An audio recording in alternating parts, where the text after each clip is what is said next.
Hey, deserving listeners, a new season of 90 Day Fiancé. Let's watch. My name is Dr. Kirk Honda. I'm a therapist and a professor. As I always say, don't use YouTube as a replacement for therapy. If you need a therapist, get one. You really deserve it. Let's watch. Awareness is in life. After meditating for a long time, you have these moments where you almost come out of body. All right, so people sometimes ask me about meditation and mindfulness. And so research shows that mindfulness, meditation, there's different kinds of meditation, can help with stress, can help with sleep, can help with your relationships, can help with your emotional regulation, your blood pressure, various different things. The research seems to indicate that, generally speaking, what you're looking at is just do anything that's relaxing to your body, because we tend to have a lot of stress particularly in our contemporary lives.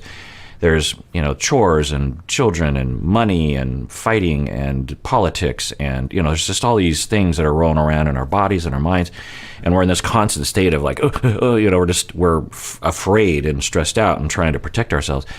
And when you're in this constant state, a lot of bad things can happen neurologically and physiologically.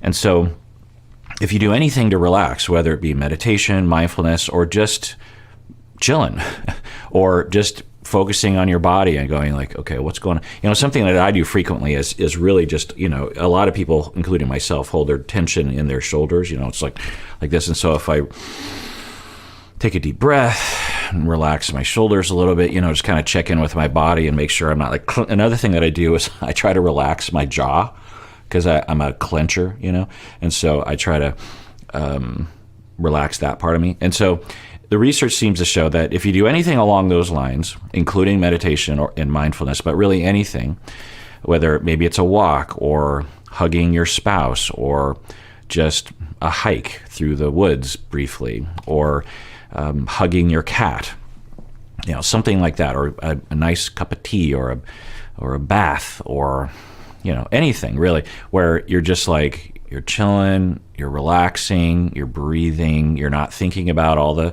worries of the day. And the reason why I say this is because there's a lot of roads to relax, the benefits of relaxation. And a lot of times, mindfulness and meditation proponents will say that this is the only way, when the research doesn't show that. Now, there's a religious aspect to meditation and mindfulness for some people, not always. Same with yoga. There's a religious angle to it for some people, not always. And, that's a whole other thing, right? To be a Catholic or a Muslim or something, there's a lot of meaning in that. There can be benefits and there can be cons to being in a religion. So sometimes when people are talking about meditation, and sometimes they're talking about religion, which offers a whole other set of meanings and motivations and structure and purpose to one's life, which is outside of relaxation. There can be a relaxing element to it. There can also be a stressful element to it. But the reason why I say this is because in my field, a lot of people will talk about the benefits of mindfulness. They'll be like, oh, mindfulness, mindfulness, mindfulness. And yes, absolutely. If that works for you, great. But for some people, it doesn't. And research shows that a percentage of people actually it actually hurts them, mindfulness, and meditation actually is harmful to them.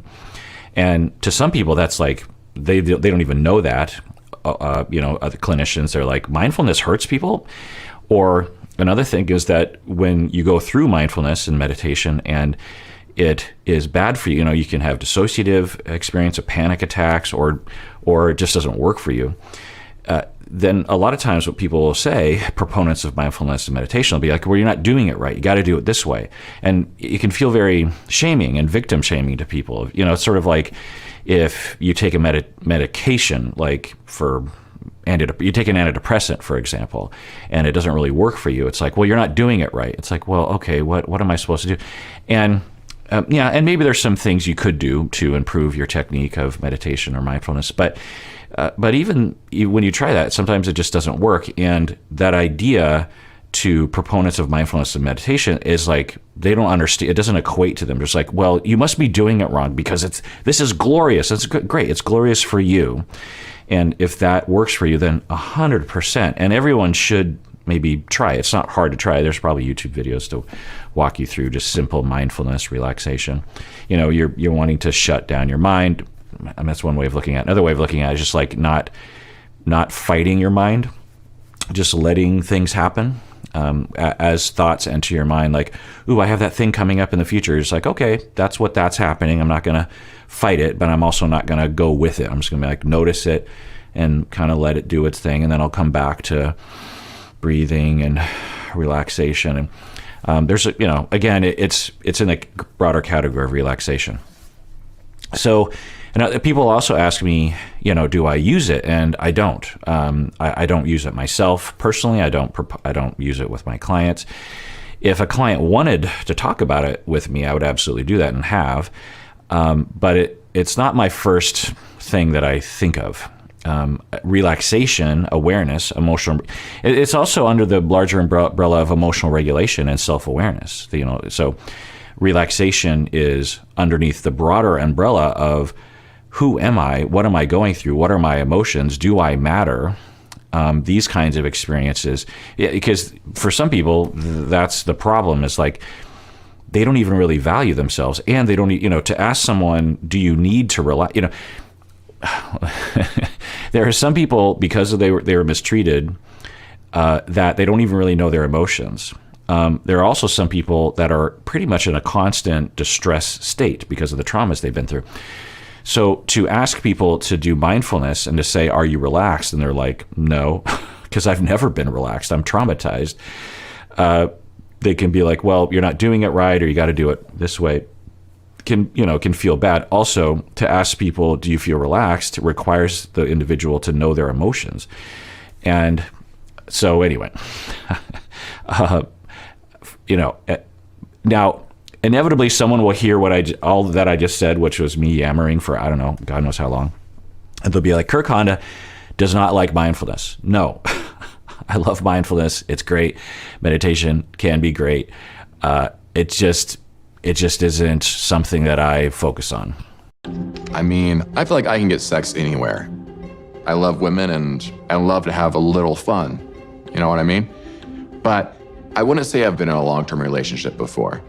I'm totally open to it, but I feel like I just hadn't found the right person to settle down with. Okay, so he's saying that he's never been in a significant relationship. I think he's in his mid-20s, I'm not sure. But he says he hasn't been in a significant relationship ever. That's, a little surprising. Nothing wrong with that, but notable. And then he says, I could get sex anywhere. Okay, so let's just keep an eye on that as we move forward, what that means, if anything. Alina is from Russia. She's 27 and extremely beautiful. Alina and I have been together for about 1.5 years now, but we've known each other for almost half our lives. I met Alina about 13 years ago on social media when I was around 15 years old. Okay, so he must be 28. Okay, so he's saying that he met her on social media 15 years ago, and they've been dating for about 1.5 years. All right, that's interesting. Talked about just random things kids do. But after a few years of online friendship, we lost touch with each other. Fast forward over the next several years, I was going to go to Russia, and I hopped on a Russian dating platform to see who I could meet. And there was Alina. It was the biggest small world experience. Some visa issues came up, and I never actually made it out there. Okay, so he's saying he went on a Russian dating site. I feel like there's a common, it seems like a number of people on the show have done that sort of thing. And it's been something that I've contemplated, and something that I'm sure a lot of you have contemplated as well, is like, what are the common personality traits or the common traumas or the common experiences that motivate someone to date, even begin to contemplate, and especially start the process of dating someone on the other side of the planet? It's certainly inconvenient, right? And we've seen a lot of the inconveniences that holds for a lot of these people. The difficulty of seeing each other, the visa problems, the cultural differences, the family clashes, the fact that wherever you settle, someone's going to lose. If you settle in Russia, you can't see your family. If you settle in the States, you can't be with their family. You can't be with your friends or your culture or your food or your neighborhood or whatever. And it just seems like a huge inconvenience that doesn't often work out on the show, right? By the way, someone sent me this info. I don't know if it's true that Tariq and Hazel broke up. So that's sad. And it seemed like they would have worked out, you know? I mean, certainly toward the end there, it got a little hairy, but, you know, it just another reason to, I mean, but then you have to ask, would Tariq, if dating in his hometown, have fared any better? I don't know. I think that, and research shows that the closer you are in similarity to your partner, the better chance you have of making it. This whole idea of like opposites attract is this romanticized silliness that has to do with rom-coms and doesn't have to do with reality. Now, what do we mean by similarity? It's hard to codify that scientifically, but typically what we're looking at are similar age, similar culture, similar background, similar religions, similar values, similar goals in life, similar language, similar families, similar careers, similar intelligence, similar political views. When you have all those things lined up, you're more likely to have a long-term happy relationship. So you just have to wonder, like, why would you do that? And, you know, I've thought about it. It's hard to know if it applies to Caleb here, but some things that could be at play are they try dating in their hometown and something's not going well, and it has to do with them, and they don't know that, or they're in denial of that. So they conclude, oh, it must be American women. That must be the problem. So I need to go somewhere else. And there are stereotypes that run through people's minds, you know, like, oh, Russian women are more subservient, or what. I don't know what the stereotypes there would be about Russian women. So I start believing, oh, maybe things will work out with that, or maybe I'll have a little bit more success, or maybe I hate where I'm living, and it would be two birds with one stone for Caleb to move to Russia. And I don't know, but this is before the 90 days, so it's like, I'm trying to remember the premise of before the 90 days. Do they always go to the other country, and that's like the before, and then there's the 90 days when they come to the States? Is that the thing? Anyway, I guess we'll find out. So other factors I could imagine are you don't actually want to settle down, and you know that if you date someone halfway across the world, that subconsciously you know that there's going to be barriers that are going to prevent you from settling down. And so you say you want to settle down, but you actually deep down you're terrified of it, so you set up a situation that is doomed to fail. I think that's another possible factor that gets in there.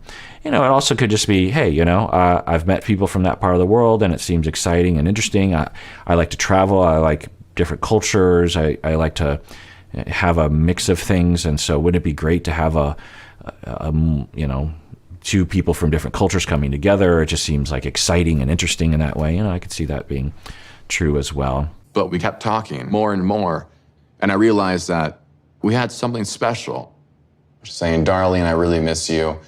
It's strange because we haven't even met, but you're such a major part of my life right now. Okay, we're learning they've never met in person. That's a detail that, oh boy, I'm guessing this is going to be disastrous, as it usually is. It's like, you know, what I'll say is that sometimes this works out, right? You're texting, you meet someone online, even if they're in your town, and there's a lot of phone calls and texting and video calls and stuff. And then you meet in person, and it's just, you know, just more compatibility and falling in love. But it's notable that they have not, you know. And then we look at someone like Stephen and Alina, who had 2 weeks together before they met in Turkey, and as far as I know, they're still together, right? So whether or not you agree with that relationship, it worked out, and that, well, is it working out? I don't think Alina, I mean, they don't, who knows what will happen to them in the future. It certainly doesn't look like a happy marriage to either one of them, honestly. Anyway, point is that we're learning that they've never met in person. So we get to watch them meet in person for the first time. I'm guessing hijinks will ensue. Alina and I have a deep emotional connection, which makes it easy to look past, well, what other people would say is a massive difference between us. Okay, so he's saying we have a deep emotional connection, and that's possible. It's hard over texting. Texting people are completely different. And sometimes it doesn't necessarily mean you're not you, but sometimes I'll work with couples and they will have a completely different relationship over texting than they do in real life. And sometimes it's better, sometimes it's worse, meaning that for some couples when they text, it can be just horrible fights and attacks and defensiveness and insults and contempt and anger and just like, I can't believe you. And often it's based on misunderstanding and or people feel like they just have this license over texting to just be like completely mean. It's sort of like when you're in your car on the freeway and you're just screaming in rage and you're flipping someone off, and you would never do that if you were in, within shouting distance or within talking distance of another. I often use the analogy of like if you're in the grocery store and someone hits you with their cart, you might, the worst thing, ow, that hurt. You're not going to scream and rage and flip them off and try to run them off the road the way we do on the freeway. So for texting, sometimes it can be that. But then the opposite can sometimes be true for couples, is that they're nicer and more differentiated and more thoughtful and more caring and more self-disclosing over texting. So that's texting, but they've talked on the phone, and you can certainly have a deep connection. But we know from this show that doesn't necessarily translate to an in-person compatibility. So I guess we'll find out. My condition is called dystrophic dysplasia. It's a form of dwarfism. It's rare and it affects everybody differently. For a child to be born with this type of dwarfism, both parents have to be carriers of the gene. It can affect your joints and, of course, your stature. Okay, we're learning about Alina, that she has a form of dwarfism that affects her stature, her height. I will commend the show for having diverse voices on the show. We've seen this in other areas as well, but we're now having someone with dwarfism, and it can be incredibly helpful for all of us to have contact, whether it's in person or on a show like this, so that we can learn to get rid of our prejudices or learn to just say, hey, some people have this, some people have that, and it's nothing to be afraid of. We don't have to run in terror. Everyone deserves to be heard. Everyone deserves to be considered beautiful. Everyone deserves to date. And so good on the show for including, diversity of voices.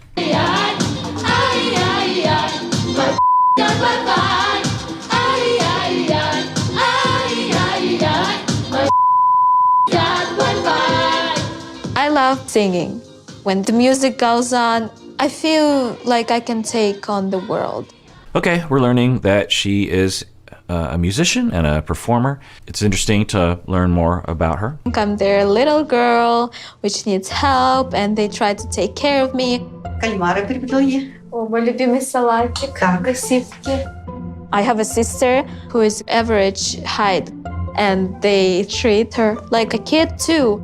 Вот Okay, so we're learning, according to Alina, that the parents treat her and her sister as a child. Sometimes that's okay in that you're not going to harm a child's development by doing that, even if they're an adult. If it were pretty extreme and inflexible to Alina, that could create a complex.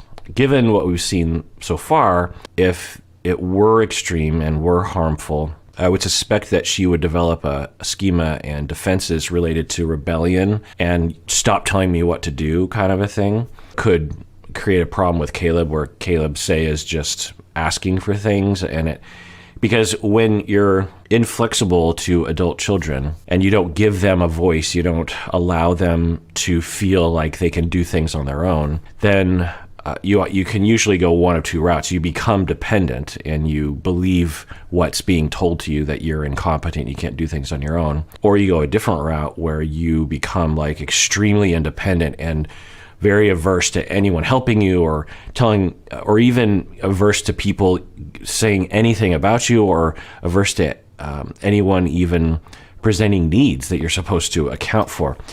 But and given what we've seen, she's very independent. She's very confident, it seems.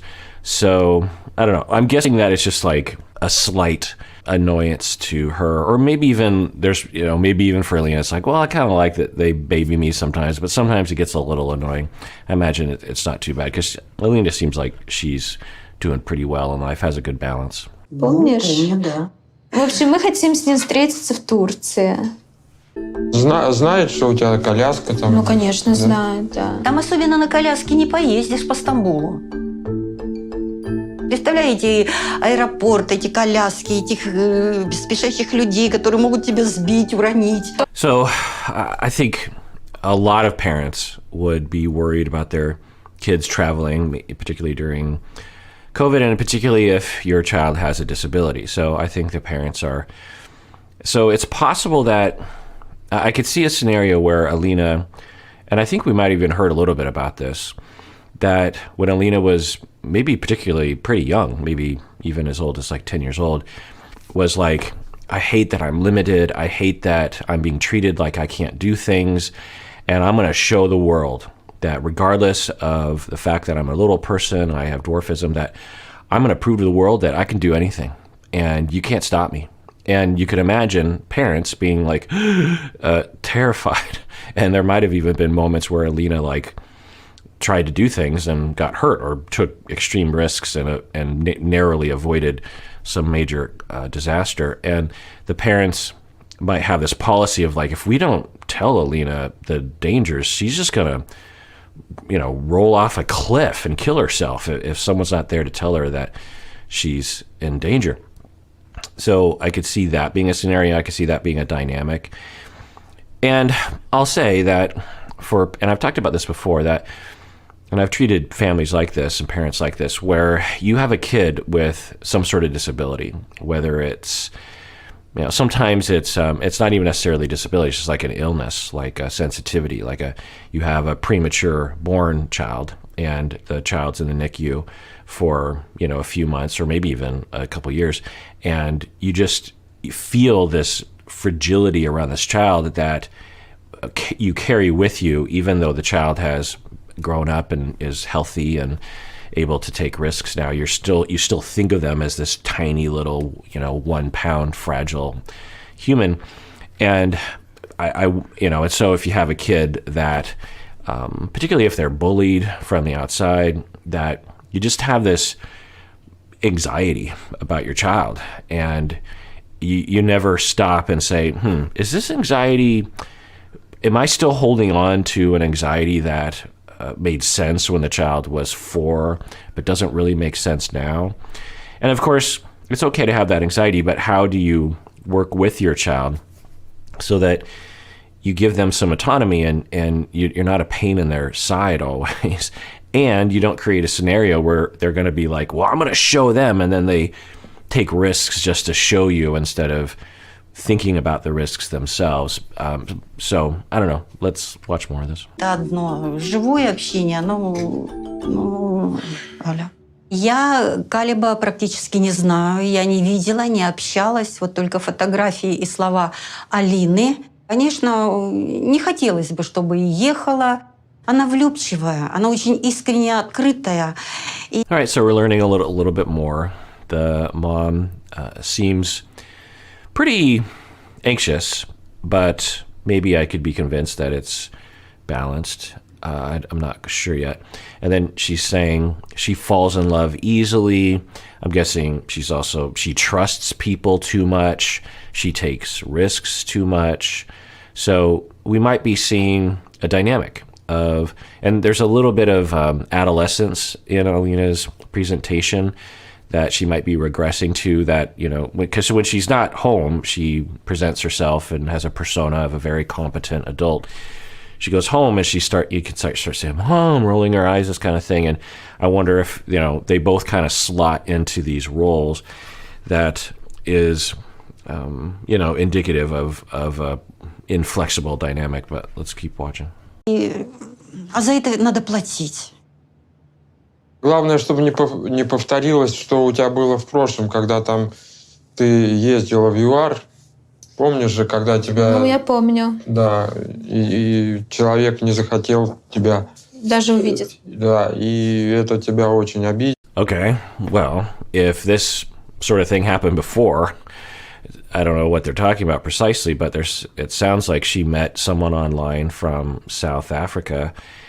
She traveled down there, and he wouldn't even see her in person after she was in South Africa. Of course, we don't know the circumstances around that, but, it sounds pretty awful. And, of course, the parents, if that did happen, going to Turkey to meet Caleb is obviously triggering them for that worry. And then we have to wonder, about Alina's patterns, about her issues here. I don't know, but is there a pattern to this kind of, self-destruction? Let's watch. An opportunity to go to South Africa. I went, but then we never happened to meet again. He always gave me a lot of excuses why he can't, how he's so busy, and a lot of bull. And it took me a long time to completely recover from that. Yeah, that's rough. Sounds like it was a relationship where they liked each other to some extent, both mutually, and then he didn't like her anymore. And it sounds like instead of facing her in person and saying, look, I'm sorry, I think I'm falling out of love, or I just don't feel motivated to see you, I'm so sorry, he just ghosted her, even though she traveled to South Africa to see him. All right. Well, if you haven't become a patron of the podcast yet, you can do so now by going to patreon.com or clicking the link below. When you become a patron of the podcast, it really shows us that you are supporting what we're doing. And it's really actually a big deal. And I've talked about this before, but I would not be able to do any of this if it weren't for the patrons. So if you are, and there's always people kind of dropping off, so we always kind of need a new group of people signing up so that we can sustain what we're doing here. So if you have the means and you have the will and you have the motivation, it would be great if you could do that. Also, if you can become an annual patron, that would be great, and an upper tier patron, that's even greater. And I see people doing it all the time. I get little emails and I'm like, oh, that's really nice.